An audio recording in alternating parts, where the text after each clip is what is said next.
اپنی بیماری ہو یا کسی کی بیماری، اس کی خبر سنتے ہی انسان پر ایک عجیب سی کیفیت طاری ہوتی، ایک بدمزگی سی ہوتی ہے، ایک دکھ، ایک غم، ایک خوف، ایک ہم، ایک پریشانی سے لاحق ہو جاتی کہ اب ہوگا کیا. مثلا میں جس وقت یہ پریپیئر کر رہی تھی، پڑھ رہی تھی، تو میرا بیٹا میرے پاس آیا، کہتے میرے پیٹ میں بہت درد ہو رہی، اور میں اتنی پرسکون تھی.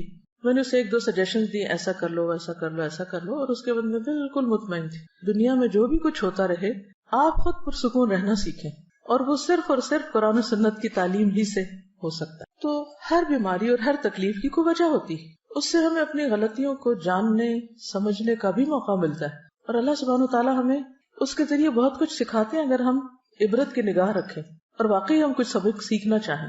پھر یہ کہ مزید کئی چیزیں سیکھتے بھی ہیں.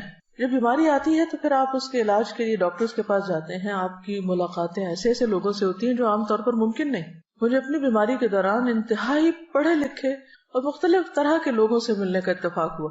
تو جب بھی میں کسی نئے ڈاکٹر کے پاس، بہت لرنڈ شخص کے پاس جاتی، تو میں سوچتی کہ کیا اس بیماری کے بغیر میں اس سے ملاقات کر سکتی تھی؟ نہیں کر سکتی تھی. اس سے سیکھ سکتی تھی جو اس نے مجھے 1-on-1 بیس پر بہت سی باتیں سکھائی ہیں، نہیں سیکھ سکتی تھی. تو اس میں بھی خیر ہے، تکلیفیں تو آتی جاتی رہتی، لیکن ہر چیز کا انسان اگر مثبت پہلو سامنے رکھے تو وہی لمحے انسان کے لیے خوشگوار بھی بن جاتے ہیں. مثلا آپ کے دانت میں تکلیف ہے اور آپ 1 گھنٹے بھر کے لیے ڈینٹسٹ کے کلینک میں سٹک ہو گئے ہیں، اور اس وقت جو مشینیں آپ کے اتنے دل کے قریب چلتی ہیں اور جو آپ سب کچھ دیکھتے ہیں، اس سے دل بھی دھڑکتا ہے، خوف بھی آتا ہے، اور موت کتنی شدت کے ساتھ اور اپنی بے بسی کتنی اچھی طرح انسان کو معلوم ہو جاتی. پھر اپنی غلطیاں ایک ایک کر کے یاد آتی ہیں کہ کیا کھانا چاہیے تھا، کیا نہیں کھانا چاہیے تھا، کیسے دانت صاف کرنے چاہیے تھے، کہاں ہم سے کوتاہی ہوئی. اور پھر یہ ہے کہ مرنے کے بعد اور آخرت میں، اور انسان وہاں ایسا غور و فکر کرتا ہے کہ جو آپ اپنی مصروف روزمرہ کی زندگی میں کر ہی نہیں سکتے، کسی صورت میں نہیں کر سکتے. اسی طرح جب آپ مختلف کلینکس پہ جاتے ہیں تو بعض اوقات آپ ورسٹ کیسز دیکھتے ہیں. گھر میں رہ کے تو آپ ہی بیمار بنے ہوئے، لیکن باہر جاتے ہیں آپ دیکھتے ہیں کہ ہم سے زیادہ کس کس تکلیف اور مصیبت میں لوگ، تو اپنی تکلیف کم لگتی ہے اور شکر ادا ہوتا ہے. یعنی پھر انسان تکلیف پر شکر ادا کرنا سیکھتا ہے. اسی طرح لامتناہی فوائد ہیں، اگر آپ ان فوائد پہ غور کرنا چاہیں اور آپ ان کو جاننا چاہیں. ان سب پر غور کا فائدہ یہ ہوگا کہ آپ کے اندر ایک عجیب اطمینان اور ایک شکر کی کیفیت پیدا ہوگی اور آپ پرسکون ہو جائیں گے. آپ نے دیکھا ہوگا ایک شخص فوت ہوتا ہے تو دوسرا اس کے فوت ہونے کی خبر سن کے ہارٹ اٹیک میں فوت ہو جاتا ہے. ایسی خبریں بھی آپ نے پڑھی ہوں گی. تو چھوٹے چھوٹے غم اور تکلیفیں جو انسان پہ آتی رہتی ہیں، یہ انسان کو مضبوط بھی کرتی ہیں اور بڑی خبریں سننے کا ایک حوصلہ بھی پیدا کرتی ہیں. اور ایک نبأ عظیم بڑی خبر تو ہے ہی ہم سب کے سامنے، وہ تو مرے ہوئے کو بھی اٹھا کے کھڑا کر دے گی. وہ کون سی؟ عما یتساءلون عن النبأ العظیم. کس چیز کے بارے میں آپس میں ایک دوسرے سے باتیں کر رہے ہیں اور ڈسکشنز کر رہے ہیں؟ اس بڑی خبر کے بارے میں. الذی ہم فیہ مختلفون، جس میں ان کی آراء مختلف ہیں، ان کے اپنے بھی ڈس ایگریمنٹس ہیں. ریالٹی کو جھٹلا کے یہ نہیں کہ یہ اتفاق کر گئے. کلا سیعلمون ثم کلا سیعلمون، ہرگز نہیں، عنقریب یہ جان لیں گے کہ حقیقت کیا تھی، پھر ہرگز نہیں، ضرور یہ جان لیں گے، انہیں چل جائے گا پتا کہ اصل حقیقت کیا تھی. تو ہم سب بھی جتنا اس دن کو بھلائیں، جتنا بھی ڈینائی کریں، لیکن بہت جلد ہم میں سے ہر ایک کو اس کی اصل حقیقت پتہ چل جائے گی. چھوٹی چھوٹی بیماریاں دراصل اس بڑی بیماری کی تیاری کا ایک حصہ بھی ہو سکتی. تو بہرحال بیماری انسان کے گناہوں کو بھی دور کرتی ہے، اللہ کی رضا کا بھی سبب بنتی ہے، کیونکہ منافق کو نہیں پتا ہوتا بیماری کیوں آئی اور کیوں چلی گئی، لیکن مومن جو ہے اس کے لیے بیماری میں بہت سارے سبق ہوتے ہیں. اور پھر اگر کسی کی بیماری کی خبر آپ سنتے ہیں، کسی عزیز پیارے کی، تو پھر آپ کے دل میں اگر ایک تڑپ اٹھتی کہ میں اس کے لیے کچھ کر سکوں، اس کی عادت کا آپ کے دل میں جذبہ آتا ہے. اس عادت پر کتنا زیادہ اجر ہے. اس کے بارے میں ایک حدیث آپ کے سامنے رکھوں گی. ابو اشعث کہتے ہیں کہ وہ دوپہر کے وقت مسجد دمشق کی جانب روانہ ہوئے. جامع دمشق بہت مشہور مسجد ہے، یعنی شام سیریا میں دمشق کے اندر ہی بہت بڑی، یعنی سینٹرل ماسک، اور یہ اس وقت سے ہے. راستے میں حضرت شداد بن اوس رضی اللہ عنہ سے ملاقات ہو گئی. صحابی ہیں، تو گویا دور صحابہ میں وہ مسجد آباد ہو چکی تھی. ان کے ساتھ سنابحی بھی تھے، نام ہے. میں نے پوچھا کہ اللہ تعالیٰ آپ پر رحم فرمائے، کہاں کا ارادہ ہے، کہاں جا رہے ہیں؟ انہوں نے فرمایا کہ یہاں ایک بھائی بیمار ہے، اس کی عیادت کے لیے جا رہے ہیں. چنانچہ میں بھی ان کے ساتھ چل پڑا. اچھا آپ جا رہے ہیں تو میں بھی ثواب کو مانوں. جب وہ دونوں اس کے پاس پہنچے تو اس سے پوچھا کہ کیا حال ہے. اس نے بتایا کہ میں نے اچھے حال میں صبح کی ہے. قال اصبحت بنعمت، ہیں بیمار لیکن کیا کہہ رہے ہیں؟ اصبحت بنعمت، اچھے حال میں صبح کی ہے. حضرت شداد نے فرمایا خوش ہو جاؤ، ابشر، کہ تمہارے گناہوں کا کفارہ ہو چکا اور گناہ معاف ہو چکے، کیونکہ میں نے نبی صلی اللہ علیہ وسلم کو یہ فرماتے ہوئے سنا ہے کہ اللہ تعالیٰ فرماتا ہے جب میں اپنے بندوں میں سے کسی مومن بندے کو آزماتا ہوں، یعنی اس کا امتحان لیتا ہوں، اور وہ اس آزمائش پر بھی میری تعریف کرتا ہے، اس تکلیف کے آنے پر بھی میری تعریف کرتا ہے، یہ اہم پارٹ ہے، تو جب وہ اپنے بستر سے اٹھتا ہے وہ اپنے گناہوں سے اس دن کی طرح پاک صاف ہوتا ہے جس دن اسے اس کی ماں نے جنم دیا تھا۔ اور اللہ تعالیٰ فرماتا ہے وَيَقُولُ الرَّبُّ عَزَّ وَجَلَّ أَنَا قَيَّدتُ عَبْدِي، میں نے اپنے بندے کو قید کیا۔ آپ سٹک ہو جاتے ہیں نا، قید ہو جاتے ہیں، کچھ کر نہیں پاتے، اٹھ نہیں سکتے، میں نے اپنے بندے کو قید کیا۔ وَابْتَلَيْتُهُ، اور میں نے اس کی آزمائش کی، اس کا امتحان لیا، اور اس نے کیا کیا؟ اس پر بھی شکر ادا کیا۔ یہ لکھا ہوا نہیں لیکن محذوف ہے، انڈرسٹوڈ ہے، تو اس کے لیے اب تم اجر کیا لکھو؟ وَأَجْرُ لَهُ كَمَا كُنْتُمْ تُجْرُونَ لَهُ وَهُوَ صَحِيحٌ، لہٰذا تم اس کے لیے ان تمام کاموں کا اجر و ثواب لکھو جو وہ تندرستی کی حالت میں کرتا تھا۔ آپ کے تہجد چھوٹ گئے، آپ کی تلاوت چھوٹ گئی، آپ کی خدمت خلق چھوٹ گئی جو آپ صبح صبح گھر والوں کی کرتے ہیں اٹھ کے، آپ کے بعض اوقات ایسی غنودگی ہوتی ہے آپ کے اذکار چھوٹ جاتے ہیں، اور آپ کو سب سے زیادہ تکلیف کس پہ ہو رہی ہوتی ہے بیمار ہونے کے بعد؟ میں اتنا محروم ہوں، یہ سارے لوگ اتنی اتنی نیکیاں کریں، خصوصاً اگر رمضان میں ہو جائیں یا حج پہ ہو جائیں، پھر تو اور بھی برداشت نہیں ہوتا کہ یا اللہ یہ کیا ہو گیا۔ تو اس وقت اللہ سبحانہ وتعالیٰ مہربانی کرتے ہیں جب عام بندے ساتھ چھوڑ دیتے ہیں۔ شرط ایک ہے، اور وہ کیا ہے؟ اس وقت بھی پازیٹیو رہو، اس وقت بھی اچھا ہی سوچو، اس وقت بھی اللہ کی تعریف کرو کہ یہ کسی مقصد کے بغیر نہیں آئی اور میرے گناہ دھل جائیں گے اور میرے لیے اس میں بھی فائدہ ہے، اجر و ثواب مل گیا بنا کیے بھی، اور بیماری کا اپنا ایک جو کفارہ ہوتا ہے یعنی گناہوں کی معافی وہ بھی ساتھ ہو گیا، دگنا اجر آپ نے کما لیا، یہ دوہری کمائی کر لی بیمار ہو کر۔ اور جبکہ ہم کیا سوچ رہے ہوتے ہیں کہ ہم لوزر ہیں، ہم تو کھو گئے، سب کچھ چھٹ گیا ہم سے، تو اس وقت بھی پریشان نہ ہو اور اللہ سے اچھی امید رکھیں، اچھا گمان رکھیں، تو اجر ہی اجر ہے، فائدہ ہی فائدہ ہے۔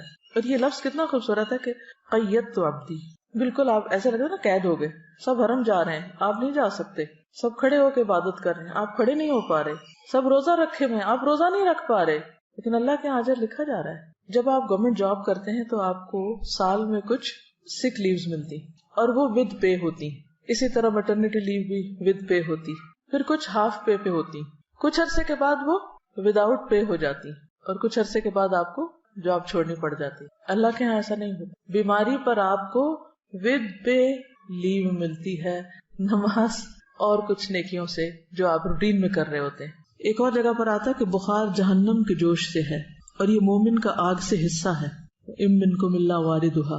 پھر اسی طرح ایک اور حدیث میں آتا ہے بخار جو تھا نبی صلی اللہ علیہ وسلم کی خدمت میں آیا اور عرض کیا مجھے اپنے لوگوں کے پیچھے بھیجیے، تو آپ نے انصار کے پاس بھیج دیا، ان کے ہاں 6 دن رہا، 6 دن رات، اور ان پر بخار بہت سخت واقع ہوا، بہت زیادہ بخار آیا، ان کو بخار ان کے گھروں میں گھس گیا، تو انہوں نے آپ سے شکایت کی۔ اس پر رسول اللہ صلی اللہ علیہ وسلم نے ان کے ایک ایک گھر اور ایک ایک کمرے میں جانا شروع کر دیا اور ان کے لیے عافیت کی دعا فرمائی۔ آپ صلی اللہ علیہ وسلم جب لوٹ رہے تھے تو ایک عورت آپ کے پیچھے آئی، اس نے عرض کیا قسم اس ذات کی جس نے آپ کو حق کے ساتھ مبعوث کیا ہے، میں انصار میں سے ہوں، میرے والد بھی انصار میں سے ہیں، جیسے آپ نے انصار کے لیے دعا کی ہے میرے لیے بھی کیجیے۔ آپ نے فرمایا کیا چاہتی؟ اگر چاہو تو میں تمہارے لیے دعا کروں کہ تم بخار سے محفوظ رہو، چاہو تو برداشت کر لو اور تمہیں جنت ملے گی۔ اس نے کہا میں صبر کروں گی اور جنت کو خطرے میں نہ ڈالوں گی۔ تو کچھ لوگ ایسے ہوتے ہیں کہ جو بیماری کو بہت صبر کے ساتھ اور اجر کی نیت سے برداشت کر جاتے۔ اس کے مطلب نہیں کہ انسان بیماری میں دعا نہ مانگے یا کسی کو دعا کے لیے نہ کہہ سکتا ہے، لیکن یہ یاد رکھے کہ اگر جتنا عرصہ اس کے لیے بیماری ہے، یہ بیماری میں مبتلا ہے، وہ اس کے لیے اجر کا ذریعہ بن رہی ہے۔ نبی صلی اللہ علیہ وسلم نے فرمایا خوش ہو جاؤ، مومن کے مرض کو اللہ تعالیٰ کفارہ اور اپنی رضا کا سبب بنا دیتے ہیں، اور فاجر، نافرمان، گناہگار، اس کا مرض ایسا ہے جیسے اونٹ کہ اس کے مالک نے اسے باندھ دیا اور اس کے بعد چھوڑ دیا، اسے نہیں خبر کیوں باندھا اور اسے نہیں پتا کیوں چھوڑا، بخار کیوں آیا اور کیوں گیا۔ وہ حدیث بھی یاد رکھیے کہ رسول اللہ صلی اللہ علیہ وسلم ام صائب کے ہاں تشریف لائے۔ آپ نے فرمایا اے ام صائب تجھے کیا ہوا، تم کانپ رہی ہو، جیسے ملیریا ہوتا ہے نا۔ اس نے عرض کیا بخار ہے، اللہ اس میں برکت نہ کرے۔ آپ نے فرمایا بخار کو برا نہ کہو، کیونکہ بخار بنی آدم کے گناہوں کو اس طرح دور کرتا ہے جس طرح بھٹی لوہے کے میل کچیل کو دور کر دیتی ہے۔ عبداللہ کہتے ہیں کہ میں رسول اللہ صلی اللہ علیہ وسلم کی خدمت میں حاضر ہوا. آپ اس وقت تیز بخار میں تھے. میں نے عرض کیا یا رسول اللہ آپ کو تیز بخار ہے؟ فرمایا ہاں مجھے تم میں سے 2 آدمیوں کے برابر بخار ہے. آپ کی بیماری عام لوگوں کے مقابلے میں دگنی ہوتی تھی کیونکہ آپ کے لیے اجر بھی زیادہ تھا. میں نے عرض کیا کہ اس سبب سے آپ کو دوہرا اجر ملے گا. فرمایا یہی بات ہے. جس مسلمان کو کانٹا چبھنے کی یا اس سے زیادہ کوئی تکلیف پہنچتی ہے اللہ تعالیٰ اس کے ذریعے اس کے گناہوں کو اس طرح دور کر دیتا ہے جس طرح درختوں سے پتے خزاں کے موسم میں. بخار مانگنا نہیں ہے لیکن آ جائے تو پریشان نہیں ہونا, گھبرانا نہیں, برا بلا نہیں کہنا. اور آپ کو پتا ہے کہ اس میں کئی بیماریوں سے شفا بھی ہے. جب بخار ہوتا ہے نا تو دراصل ہمارے اندر کے گندے مادے جو ہوتے ہیں وہ جل رہے ہوتے ہیں. وہ ایک کلینزنگ کا عمل ہوتا ہے اور عام طور پر یکایک شدید قسم کی ڈوز دے کر اس کو ٹھنڈا کر دیا جاتا ہے. جو گال بلیڈر میں وہ سٹونز بنتے ہیں, ایک حکیم صاحب نے مجھے بتایا تھا کہ وہ جب بخار کے ذریعے کچھ مادے اکٹھے ہو رہے ہوتے ہیں کچھ آرگنز میں, جب ایک دم آپ ٹھنڈا کرتے ہیں تو وہی مادے سٹون بن جاتے ہیں اور پھر وہ مزید بیماریوں کا سبب بنتے ہیں. ایک اور حدیث ہے حضرت ابو سعید خدری رضی اللہ عنہ سے مروی ہے کہ ایک آدمی نے نبی صلی اللہ علیہ وسلم سے پوچھا کہ ہمیں جو بیماریاں لگتی ہیں یہ بتائیے کہ ان پر ہمارے لیے کیا ہے. نبی صلی اللہ علیہ وسلم نے فرمایا یہ بیماریاں گناہوں کا کفارہ بن جاتی ہیں. ہم سب گناہ کرتے ہیں جانے انجانے, بعض چیزوں کا تو ہمیں پتہ ہی نہیں کہ ہم غلط بھی کر رہے ہیں کیونکہ علم ہی نہیں ہوتا کہ یہ غلط ہے. کچھ عرصے بعد پتہ چلتا ہے تو توبہ استغفار شروع کرتے ہیں. یہ کیسی جہالت ہے, پتہ ہی نہیں تھا کہ یہ نہ کرنے والا کام ہے. بہرحال حضرت ابی بن کعب رضی اللہ عنہ نے عرض کیا اگرچہ بیماری چھوٹی ہی ہو, چھوٹی سی بیماری ہے کوئی, تب بھی؟ نبی صلی اللہ علیہ وسلم نے فرمایا ہاں اگرچہ ایک کانٹا ہی چبھ جائے یا اس سے بھی کم. یہ سن کر حضرت ابی بن کعب رضی اللہ عنہ نے اپنے متعلق یہ دعا کی کہ موت تک ان سے کبھی بھی بخار جدا نہ ہو. کیا دعا کی؟ کہ مجھے ہر روز بخار ہو. اور یہ کون ہے دعا کرنے والے؟ ابی بن کعب, عالم صحابی ہیں, کاتب وحی ہیں, لیکن وہ ایسا بخار ہو کہ حج اور عمرہ, جہاد فی سبیل اللہ اور فرض نماز با جماعت میں رکاوٹ نہ بنے.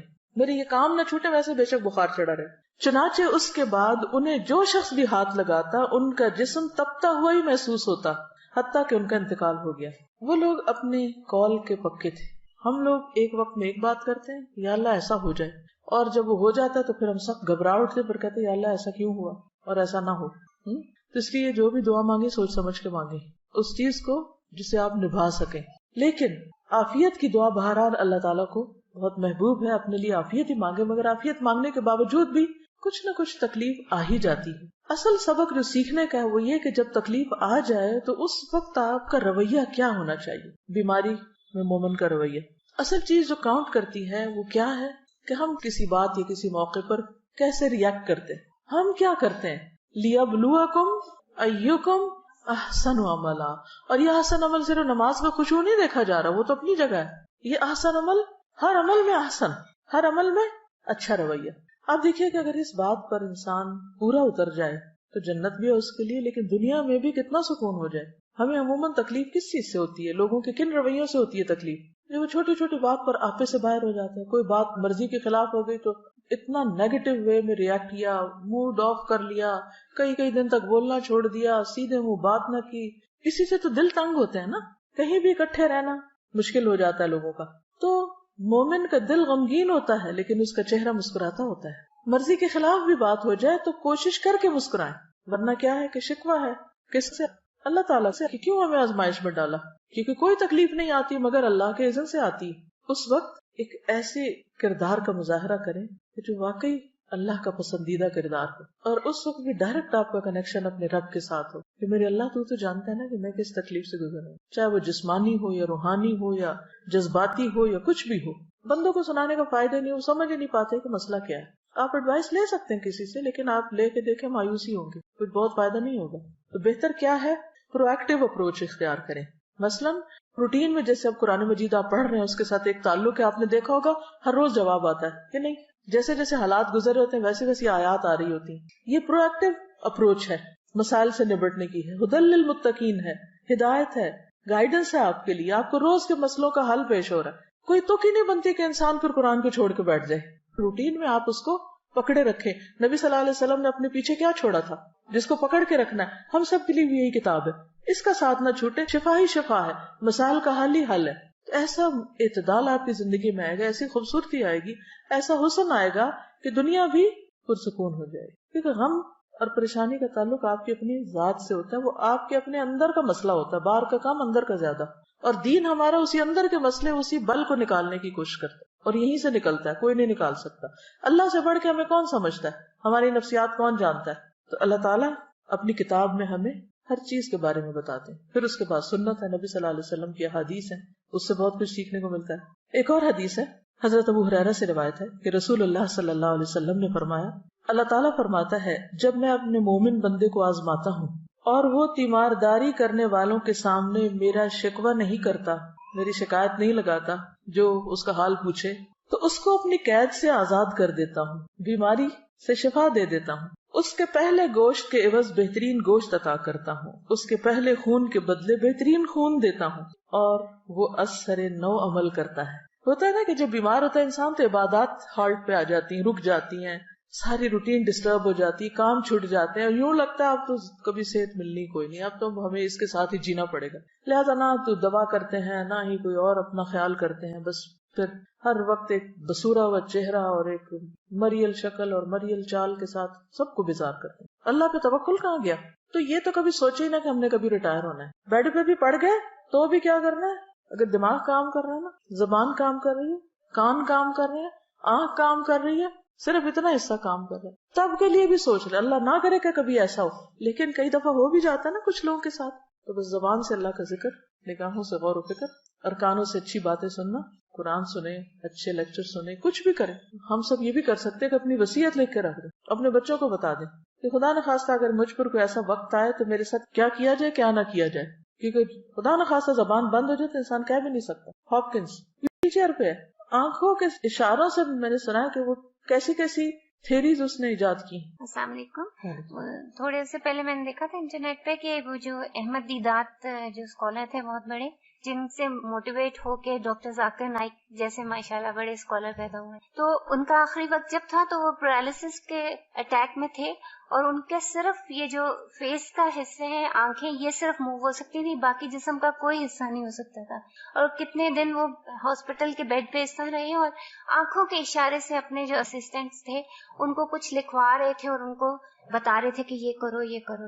اور میں دیکھ رہی تھی کہ یعنی ان کی آنکھوں سے بالکل ایسا نہیں لگ رہا تھا کہ ان کے اوپر اتنی بڑی بیماری جو ہے وہ طاری ہے، اور وہ یعنی پورے سوچ اور فہم کے ساتھ ان کو وہ انسٹرکشنز. تو کبھی بھی مایوسی اور شیطان کو پاس نہ پٹکنے دیں کہ آپ کچھ کریں نہ، بس بیکاری نہیں آنے دینی اپنے پاس، حالات کچھ بھی ہوں. دیکھیں اگر انسان نیت کر لیتا تو اللہ پورا کرا دیتا ہے نا.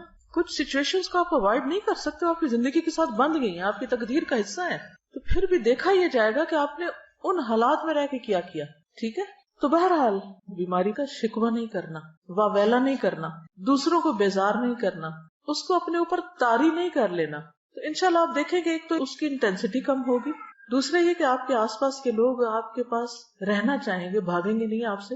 ورنہ ہوتا ہی ہے نا کہ جو بندہ تنگ کر مارے تو سب ادھر ادھر ہو جاتے ہیں. پھر یہ ہے کہ آپ کچھ پروڈکٹیو پازیٹیو کام میں اپنی انرجی لگائیں، کیونکہ رونے کے لیے بھی انرجی چاہیے ہوتی ہے نا، اور چیخنے کے لیے بھی، اور غصے کے لیے بھی، اور سب اوٹ پٹانگ حرکتوں کے لیے انرجی چاہیے ہوتی. جب آپ کی ساری انرجی وہاں لگ جاتی ہے تو پھر جب اچھا کام کرنے کا وقت آتا ہے پھر آپ تھک کے سو جاتے ہیں. اپنی ساری انرجی کو چینلائز کرنا ہے، پازیٹیو وے میں یوز کرنا ہے. پھر ایک اور حدیث ہے، حضرت ابو امامہ سے روایت ہے کہ نبی صلی اللہ علیہ وسلم نے فرمایا، جس بندے کو بھی بیماری سے پچھاڑ دیا گیا، پیرالائز ہو گیا کسی بھی طرح، یا پڑ گیا ہے بیڈ پہ، تو اللہ تعالیٰ اسے جب بیماری سے اٹھاتا ہے تو وہ پاک ہوتا ہے، یعنی اس کے گناہوں کا کفارہ ہو چکا ہوتا ہے. پھر آپ دیکھیے ایک اور حدیث ہے، نبی صلی اللہ علیہ وسلم جب مدینہ تشریف لے گئے تو مدینہ کی زمین جو تھی وہ وبائی زمین تھی.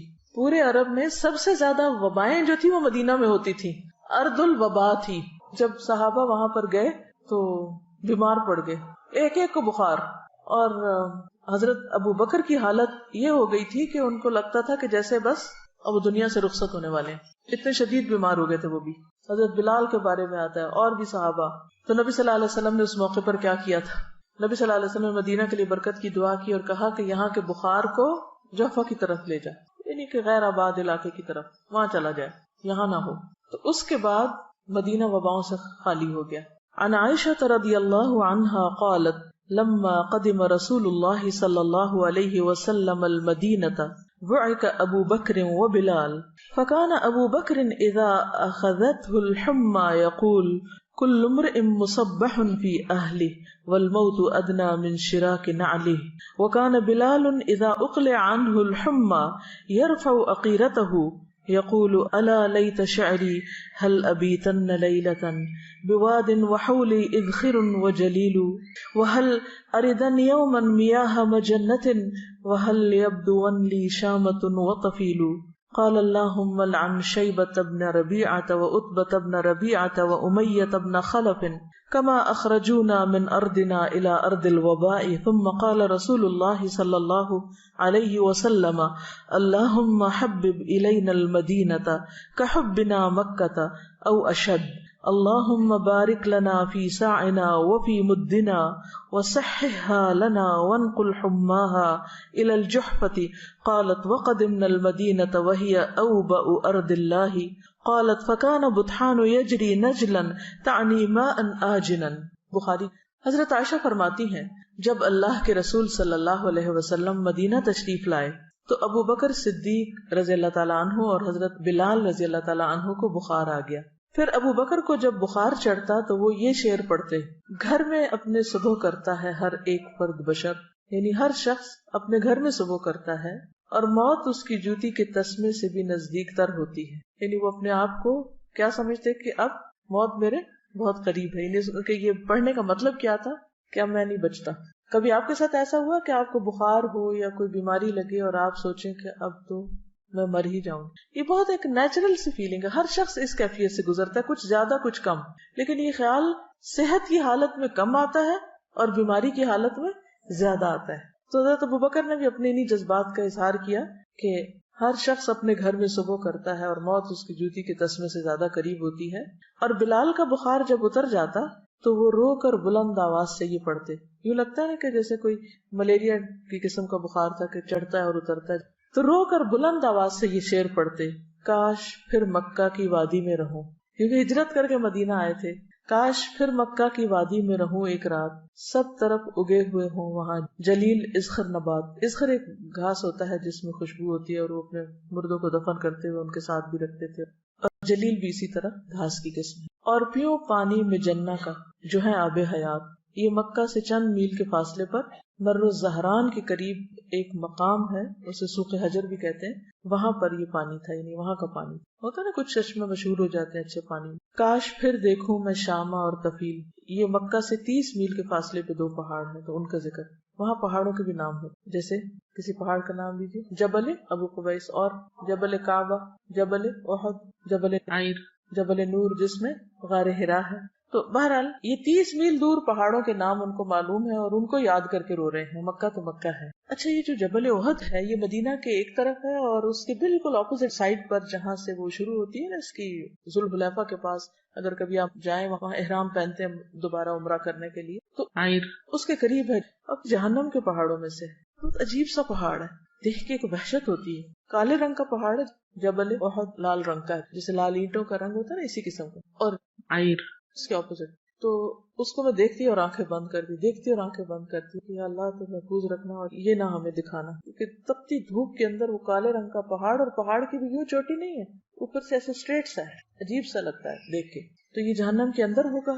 اصل میں اللہ تعالیٰ نے دنیا میں انسان کو کچھ ایسی چیزیں دکھائی کہ جس سے وہ اپنے ان گھروں کو بھی یاد کر لے. ہوتا ہے نا کہ ہم جنت تو نہیں دیکھ سکتے، جہنم تو نہیں دیکھ سکتے، لیکن جب یہ کہا جاتا ہے کہ یہ ٹکڑا جنت کے ٹکڑوں میں سے ہے، یا پہاڑ جنت کے پہاڑوں میں سے ہے، یا یہ دریا جو ہے وہاں سے جاری ہوئے ہیں اور یہ جہنم کی وادی میں سے ہے، تو پھر وہ ایک عجیب طرح کی فیلنگ آتی ہے جو خالی سنتے رہنے سے نہیں آتی، دیکھنے سے ایک اور بات بنتی. تو بہرحال حضرت بلال جو تھے وہ یہ شعر پڑھا کرتے تھے اور کہا کہ اے میرے اللہ، شیبہ بن ربیعہ اور عتبہ بن ربیعہ اور امیہ بن خلف، ان مردودوں پر لعنت کر جنہوں نے ہمارے ملک سے ہمیں نکال کر وبا کے ملک میں دھکیل دیا.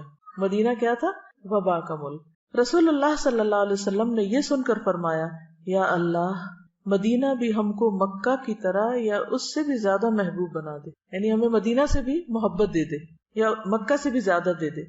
یا اللہ، ہمارے سا اور مد میں برکت دے دے، پیمانے ہیں. اور مدینہ کی ہوا صحت بخش کر دے. یہ جملہ غور کیجئے، مدینہ کی ہوا صحت بخش کر دے. اور وہاں کا بخار جوہفہ میں لے جائے. جوہفہ بھی میقات پر ہے. حضرت عائشہ فرماتی ہیں ہم جب مدینہ میں تھے تو سارے ملکوں سے زیادہ وبا وہاں تھی. پھر فرمایا کہ مدینہ میں بطحان ایک نالا تھا، اس میں بہت ہی تھوڑا بدمزہ اور بدبودار پانی بہتا رہتا تھا، لیکن جب اللہ کے رسول صلی اللہ علیہ وسلم نے وہاں کے لیے دعا کی تو بہت سی نعمتیں وہاں پر اللہ تعالیٰ نے عطا کی. اور یہاں آپ نے جو دعا کی نا بہت دلچسپ ہے کہ مدینہ کی ہوا صحت بخش کر دے. مدینہ کی ہم کہتے ہیں نا ایئر میں کچھ ہے، ایسے بولتے ہیں نا عام طور پہ، جیسے مکہ جاتا ہے نا تو ایک دم فلو ہونے لگتا ہے یا کچھ، تو ہم کہتے ہیں یہ ایئر میں ہے، بس آپ کو چمٹنا اس میں کہیں بھی جا کے پکڑ لینا ہے. اسی طرح آپ نے بھی دیکھا ہوگا کہ جب کوئی شخص ایک خاص علاقے میں رہ کر بیماری ہوتا چلا جائے تو عموماً کیا کہتے ہیں جگہ تبدیل کریں، تو پھر جو ہی جگہ تبدیل کرتا بیماری چلی جاتی ہے. آپ نے بھی شاید اس کا پرسنلی ایکسپیرینس کیا ہو، ایک جگہ پہ رہ کے آپ کو مثلا کسی کو خارش لگ جاتی ہے، کسی کو کوئی اور، کسی کو نیند نہیں آتی کسی خاص علاقے میں، الرجیز ہوتی ہیں، تو وہ اس الرجی کے موسم میں وہ پولن ہوا میں ہی ہوتا ہے نا، پھر وہاں سے وہ چلے جاتے ہیں تو وہ ٹھیک ہو جاتے ہیں. دوسری جگہ وہی لوگ ہوتے ہیں بالکل ٹھیک ہوتے ہیں، کچھ بھی نہیں ہوتا ان کو.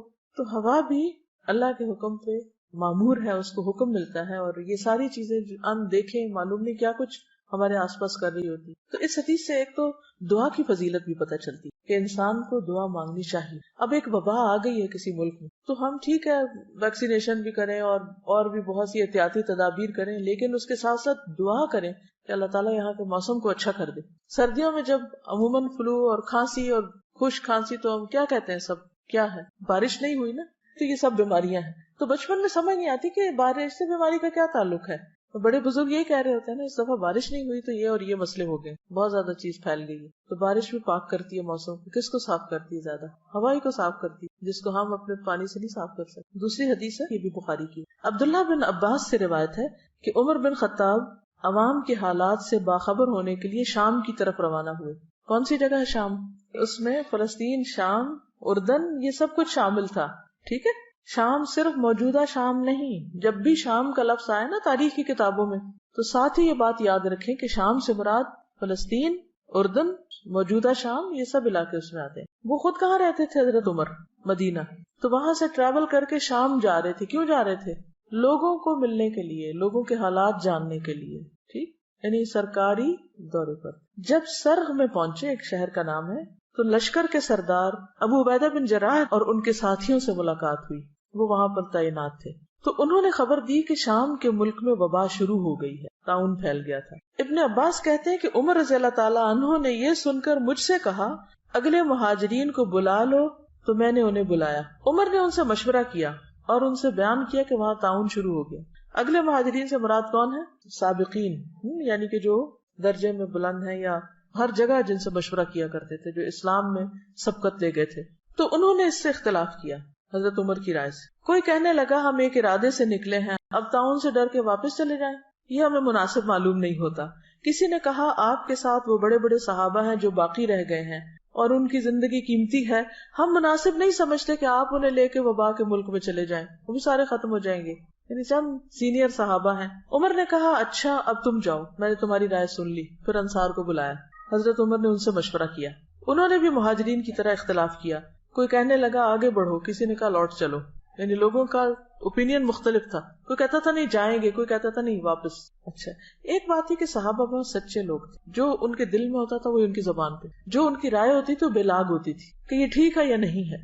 پھر کہا یہاں قریش کے کچھ بوڑھے لوگ ہوں گے تو ان کو بلا لو، یعنی ان مہاجرین میں سے جنہوں نے مکہ فتح ہونے سے پہلے یا فتح مکہ پر ہجرت کی تھی. میں نے انہیں بلایا. انہوں نے ایک زبان ہو کر یہی رائے دی کہ آپ کا واپس جانا ہی مناسب ہے، واپس جائیں، اور وبائی ملک میں لوگوں کو لے جا کر پڑاؤ ڈالنا مناسب نہیں. یہ سنتے ہی حضرت عمر نے کیمپ میں منادی کرا دی کہ میں صبح کو اونٹ پہ سوار ہو کر مدینہ کی طرف لوٹوں گا. صبح ایسے ہی ہوا. عمر ساتھیوں کے ساتھ مدینہ کی طرف لوٹ چلے. ابو عبیدہ بن جراح کہنے لگے کیا اللہ کی تقدیر سے بھاگتے ہو عمر، واپس جا رہے ہو؟ عمر نے کہا اگر یہ کلمہ کوئی اور کہتا تو میں اسے سزا دیتا.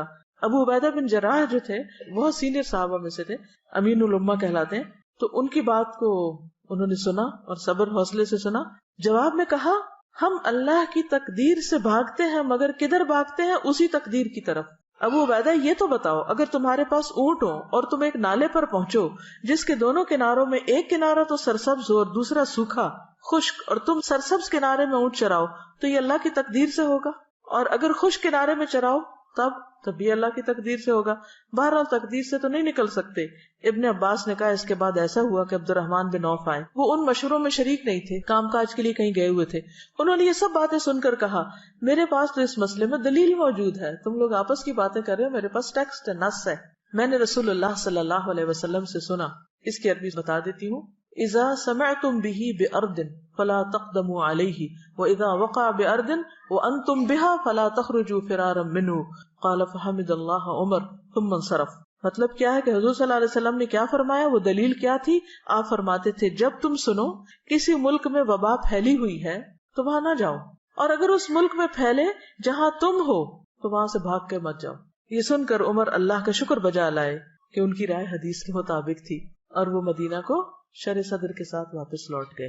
اس سے کیا باتیں پتہ چلتی کہ جہاں وبا پھیلی بھی ہو وہاں نہیں جانا چاہیے, اور اگر وہاں رہتے ہیں آپ تو وہاں سے بھاگ کر کہیں اور نہیں جانا چاہیے. وہ کیوں؟ وائرس دوسری جگہ منتقل ہو جائے گا.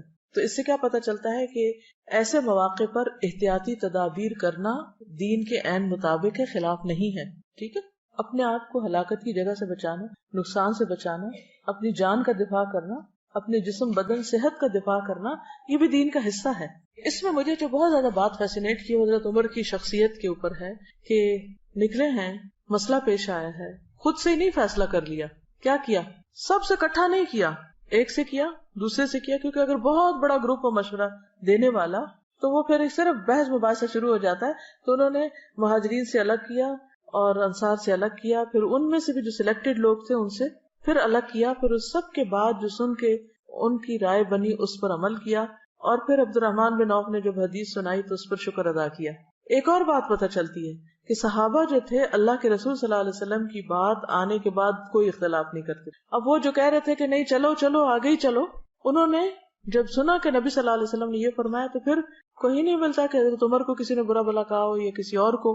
ورنہ تو ہمارے یہاں کیا ہوتا ہے, اگر کسی نے کوئی ایسا فیصلہ کر لیا تو ساری زندگی اس کو تانے دیے جاتے ہیں کہ تم نے کیا کیا, تم بزدل, فلاں موقع پہ بھاگ گئے تھے. بعض اوقات سارے لوگ کچھ کہہ رہے تھے, ایک شخص کی رائے بڑی صائب ہوتی. تو یاد رکھیں کہ بعض اوقات کسی معمولی انسان کی رائے جو ہے وہ اتنی صائب ہوتی ہے کہ بڑے بڑے عقل مند پیچھے رہ جاتے. اس سے اللہ تعالیٰ یہ بھی دکھاتا ہے کہ تم عقل کل نہیں ہو, اور سارا علم تمہارے ہی پاس نہیں ہے, اور ساری سمجھ کے مالک صرف تم نہیں ہو, کوئی اور بھی ہو سکتا ہے. اس لیے بھی ضروری ہے کہ کوئی معمولی درجے کا شخص ہو یا کوئی بہت اعلیٰ, دونوں کو توجہ دی جائے.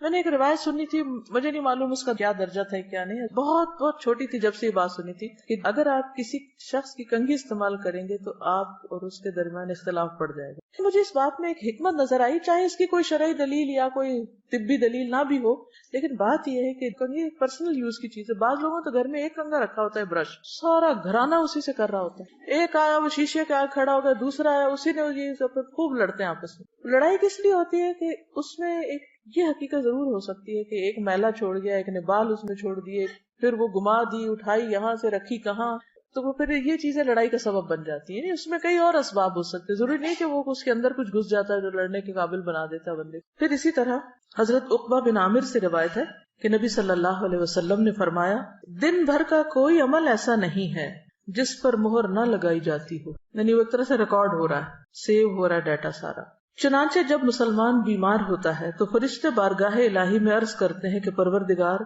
تو نے فلاں بندے کو روک دیا ہے, حبستہ, اسے قید کر دیا, اب وہ کچھ کر نہیں سکتا, دوڑ نہیں سکتا. اللہ تعالیٰ فرماتا ہے کہ اس کے تندرست ہونے تک جیسے اعمال وہ کرتا ہے ان کی مہر لگاتے جاؤ, یا یہ کہ وہ فوت ہو جائے. یعنی روٹین میں جو وہ کرتا تھا, بیمار ہو گیا تب بھی وہ مہر لگاتے جاؤ ان ایریاز میں.